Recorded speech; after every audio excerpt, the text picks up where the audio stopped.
নমস্কাৰ জেআৰজি ব্লগলৈ সকলোকে স্বাগতম জনাইছো। আজি আমি মাইক্ৰো ইকনমিক্সৰ এটা বিশেষ গুৰুত্বপূৰ্ণ টপিক লৈ আজি ভিডিঅ'টো প্ৰস্তুত কৰিছো। টপিকটো হ'ল প্ৰডাকশন ফাংচন।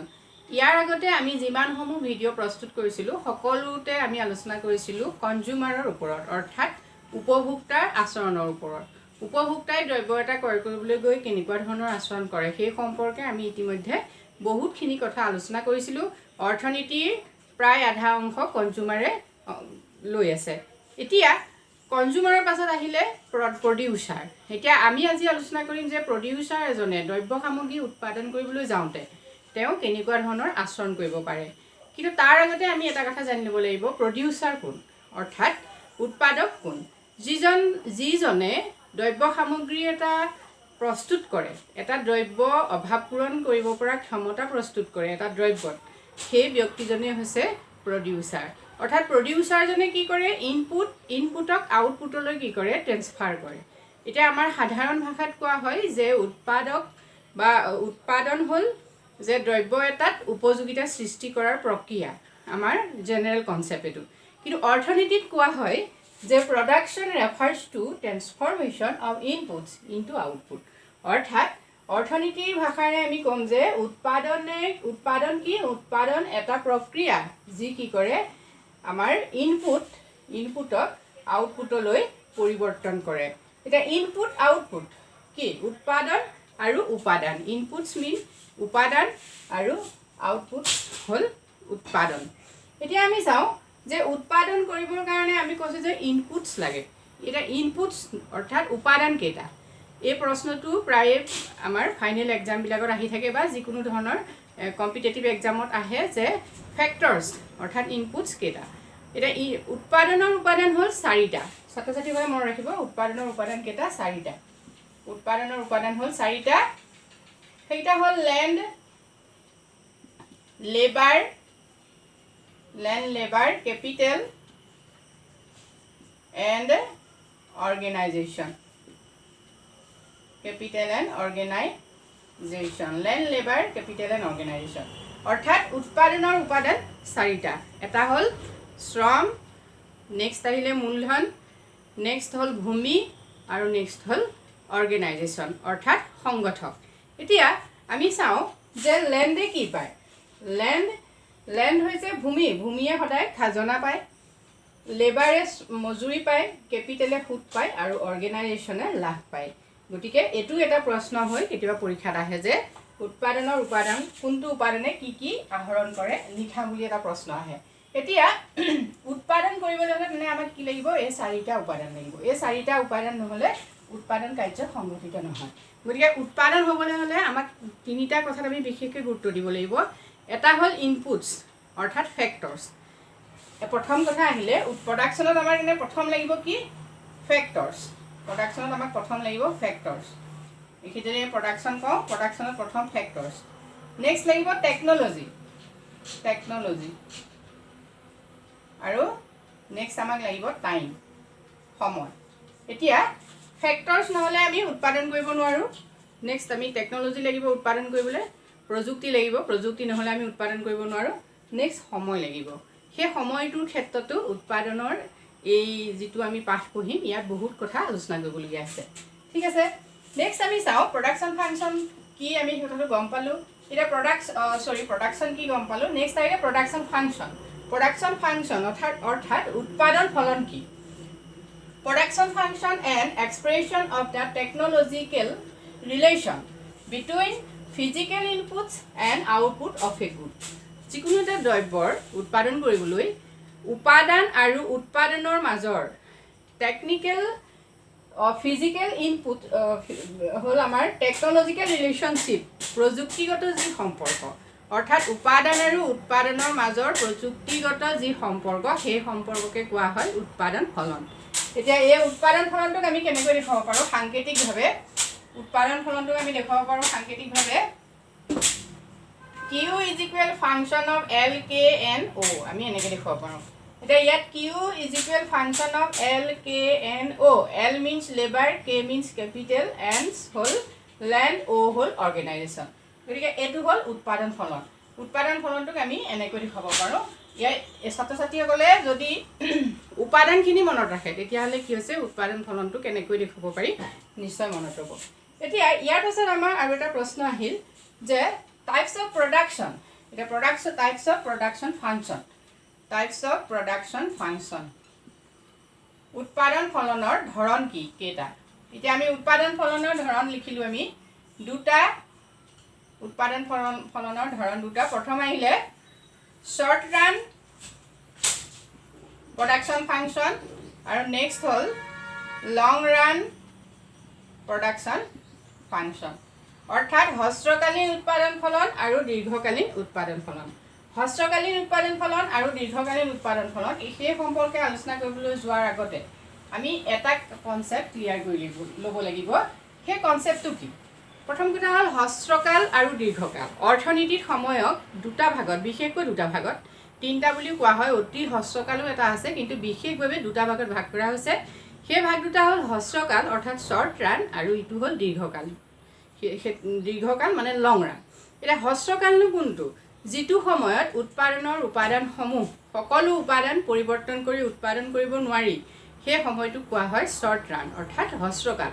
আৰু যিটো সময়ত কি হৈছে উৎপাদনৰ সকলো উপাদান অৰ্থাৎ চাৰিওটা উপাদানকে কি কৰিব পাৰি পৰিৱৰ্তন কৰি পেলাই উৎপাদন কৰিব পাৰি, সেই সময়টোক কোৱা হয় দীৰ্ঘকাল। গতিকে শ্বৰ্ট ৰান আৰু লং ৰান এই দুয়োটাৰ ডিফাৰেঞ্চো সাধাৰণতে কেতিয়াবা পৰীক্ষাত সোধা হয়। যে আমি তেতিয়া প্ৰথম লিখিম যে শ্বৰ্ট ৰানত কি হয় যে সকলোবোৰ উপাদান পৰিৱৰ্তন কৰিব নোৱাৰি, তাত মাত্ৰ এটা উপাদানৰ পৰিৱৰ্তন কৰি উৎপাদন কৰা হয়। আৰু দীৰ্ঘকালত কি হয় সকলো উপাদানেই পৰিৱৰ্তনশীল। নেক্সট আহিলে হ্ৰস্বকালত উপাদানক দুটা ভাগত ভাগ কৰা হৈছে। এতিয়া উপাদান আমি পাইছিলোঁ যে লেণ্ড, লেবাৰ এণ্ড কেপিটেল। আমি লিখিম land, labour, capital and organisation এইকেইটা। এতিয়া এই উপাদানকেইটা কি হৈছে হ্ৰস্বকালত দুটা ভাগত ভাগ কৰা হৈছে। এটা হ'ল স্থিৰ উপাদান আৰু এটা হ'ল পৰিৱৰ্তনশীল উপাদান অৰ্থাৎ ফিক্সড ইনপুট আৰু ভেৰিয়েবল ইনপুট। এতিয়া ফিক্সড ফেক্টৰ বা ইনপুট, ফিক্সড ফেক্টৰবোৰ হ'ল যিবোৰ উপাদানক আমি কি কৰিব নোৱাৰোঁ কম সময়ত পৰিৱৰ্তন কৰিব নোৱাৰোঁ, সেইবোৰ হ'ল ফিক্সড ফেক্টৰ। যেনে আমাৰ বিল্ডিং, ঘৰ, তাৰপিছতে ঘৰ দুৱাৰ, নেক্সট আহিলে মেচিনেৰী গুডছবিলাক, ভূমি, এইবিলাক হ'ল আমাৰ কি ফিক্সড ফেক্টৰ। আৰু যেনেকৈ লেবাৰ, বিশেষকৈ শ্ৰম আমাৰ কি হৈছে শ্ৰমক আমি তৎক্ষণাতে সলাব পাৰোঁ, গতিকে শ্ৰম হ'ল আমাৰ শ্ৰমক আমি কি বুলি ধৰিম ভেৰিয়েবল ইনপুটছ বুলি ধৰিম। গতিকে আমি দুই নম্বৰ ডিফাৰেঞ্চত লিখিম যে শ্বৰ্ট ৰানত কি হয় ফেক্টৰবিলাকক দুটা ভাগত ভাগ কৰা হৈছে। এটা হ'ল স্থিৰ উপাদান, অন্যটো হ'ল পৰিৱৰ্তনশীল উপাদান। কিন্তু দীৰ্ঘকালত কি কৰা হৈছে যে দীৰ্ঘকালত উপাদানসমূহৰ কোনো ভাগ নাই, সকলোৱে পৰিৱৰ্তনশীল উপাদান। যিহেতু দীৰ্ঘকালত আমি ভূমি চেঞ্জ কৰিব পাৰোঁ, ঘৰ দুৱাৰ চেঞ্জ কৰিব পাৰোঁ, মেচিনেৰী গুডছ ক্ৰয় কৰিব পাৰোঁ বা মূলধনো আমি চেঞ্জ কৰি ল'ব পাৰোঁ, যিহেতু সেইটো এটা দীৰ্ঘকালীন সময়। হ্ৰস্বকাল যিটো তাৎক্ষণিকভাৱে হয়, তাৎক্ষণিকভাৱে আমি সকলো বস্তু সলাব নোৱাৰোঁ। নেক্সট আহিলে নেক্সট ডিফাৰেঞ্চটো হ'ল শ্বৰ্ট ৰানত কি হৈছে দ্ৰব্য এটাৰ চাহিদাত প্ৰভাৱ পেলায়, দ্ৰব্য এটাৰ যোগানত প্ৰভাৱ পেলায় চাহিদাই। আৰু দৰ নিৰ্ধাৰণত, বিশেষকৈ হ্ৰস্বকালত দৰ নিৰ্ধাৰণত কি হয় চাহিদাই বিশেষ গুৰুত্বপূৰ্ণ ভূমিকা লয়। যদি চাহিদা বেছিকৈ হয় তেতিয়াহ'লে কি হয় দৰ বঢ়াই দিয়ে। এতিয়া দীৰ্ঘকালত কিন্তু সেইটো নহয়। দীৰ্ঘকালত কি হয় দ্ৰব্য সামগ্ৰীৰ দৰ নিৰ্ধাৰণত চাহিদা আৰু যোগানে সমানে গুৰুত্বপূৰ্ণ ভূমিকা পালন কৰে। গতিকে এইকেইটা হ'ল শ্বৰ্ট ৰান আৰু লং ৰানৰ ডিফাৰেঞ্চ। আৰু সেই ডিফাৰেঞ্চকেইটাৰ লগতে সময়ৰ ডিফাৰেঞ্চৰ লগতে আমি শ্বৰ্ট ৰান মানে হ্ৰস্বকালীন উপাদান আৰু দীৰ্ঘকালীন উপাদান সেই দুটাৰো ডিফাৰেঞ্চখিনি ইয়াৰ পৰাই আমি উলিয়াই ল'ব পাৰোঁ। এতিয়া যদিহে উপাদানবিলাকৰ ডিফাৰেঞ্চ থাকে তেতিয়াহ'লে নিশ্চয় প্ৰডাকশ্যন ফাংচনবিলাকো নিশ্চয় কিবা নহয় কিবা ইয়াত পাৰ্থক্য থাকিব। এতিয়া শ্বৰ্ট ৰান প্ৰডাকশ্যন ফাংচনটো কেনেকুৱা আমি চাই লওঁ। Q is equal function of LKNO, আমি এইটো কৈছোঁ প্ৰডাকশ্যন ফাংচন। এতিয়া ইয়াত আমি যদি এইটো শ্বৰ্ট ৰান প্ৰডাকশ্যন ফাংচন হয় তেতিয়া আমি এইটো কি কৰিম এইকেইটা এনেকৈ বাৰ দিম। অৰ্থাৎ ইয়াত কি হ'ব এই বাৰটো এইটো বুজাব যে এলটোহে ইয়াত ভেৰিয়েবল অৰ্থাৎ পৰিৱৰ্তনশীল, KNO অৰ্থাৎ কেপিটেল, লেণ্ড এণ্ড অৰ্গেনাইজেশ্যন কি হ'ব কনষ্টেণ্ট হৈ থাকিব। এইটো হ'ল short run production function. Next আমি যদি এনেকৈ লিখোঁ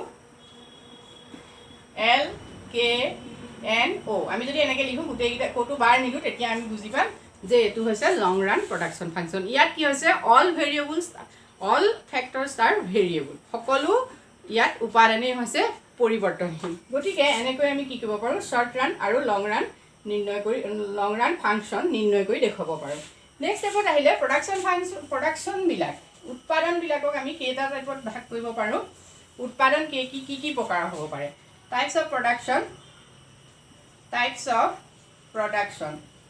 এতিয়া টাইপছ অফ প্ৰডাকশ্যনত আমি চাওঁ প্ৰথম আহিলে টোটেল প্ৰডাকশ্যন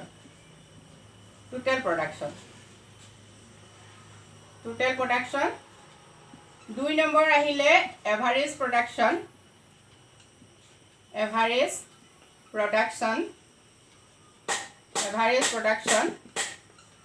3 নম্বৰ হ'ল মাৰ্জিনেল প্ৰডাকশ্যন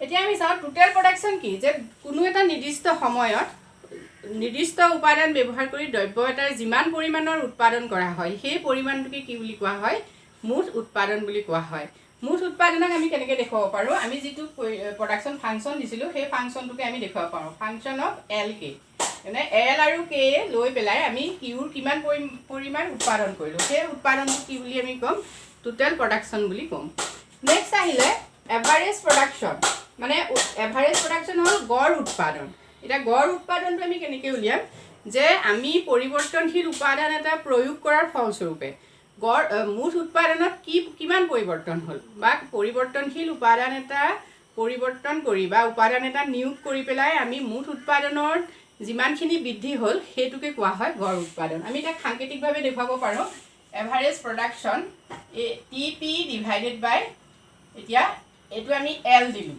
যদি এইটো এল দিওঁ তেতিয়া আমি দিম এভাৰেজ প্ৰডাক্টিভিটি অফ লেবাৰ অৰ্থাৎ শ্ৰমৰ উৎপাদনশীলতা এই উৎপাদনটো উৎপাদনশীলতা বুলিও কোৱা হয় যদি এভাৰেজ প্ৰডাক্টিভিটি অফ কে দিওঁ তেতিয়া আমি এইটো কি দিম total production TP divided by এইটো কে তেতিয়া হ'ব এভাৰেজ প্ৰডাক্টিভিটি অফ কেপিটেল গতিকে average productivity of labour and average productivity of capital আমি কেনেকৈ নিৰ্ণয় কৰিম total production divided by L TP মানে total production L labour TP মানে টোটেল প্ৰডাকশ্যন কে হ'ল কেপিটেল গতিকে আমি এনেকৈ কি কৰিব পাৰোঁ এভাৰেজ প্ৰডাক্টিভিটি অফ লেবাৰ নিৰ্ণয় কৰি দেখাব পাৰোঁ নেক্সট আহিলে marginal production marginal productivity of labour অৰ্থাৎ প্ৰান্তিক উৎপাদনশীলতা এতিয়া মাৰ্জিনেল প্ৰডাকশ্যন আমি কেনেকৈ নিৰ্ণয় কৰিম MP এতিয়া MPত আমি কি কৰিম আকৌ এল দিলোঁ তেতিয়া আমাৰ কি হ'ব del TP divided by del L অৰ্থাৎ total production del TP means total প্ৰডাকশ্যনৰ পৰিৱৰ্তন আৰু এল হ'ল লেবাৰৰ পৰিৱৰ্তন এটা এই সূত্ৰটোক আমি আগতেও মাৰ্জিনেলৰ দুটা সূত্ৰ দিছিলোঁ এটোক আমি আৰু এনেকৈ লিখিব পাৰোঁ MPL is equal TPN minus TPN minus 1 আমি এনেকৈ লিখিব পাৰিম অৰ্থাৎ TPN মাইনাছ 1 এটা TPN যদি ধৰি ল'লোঁ আমি 10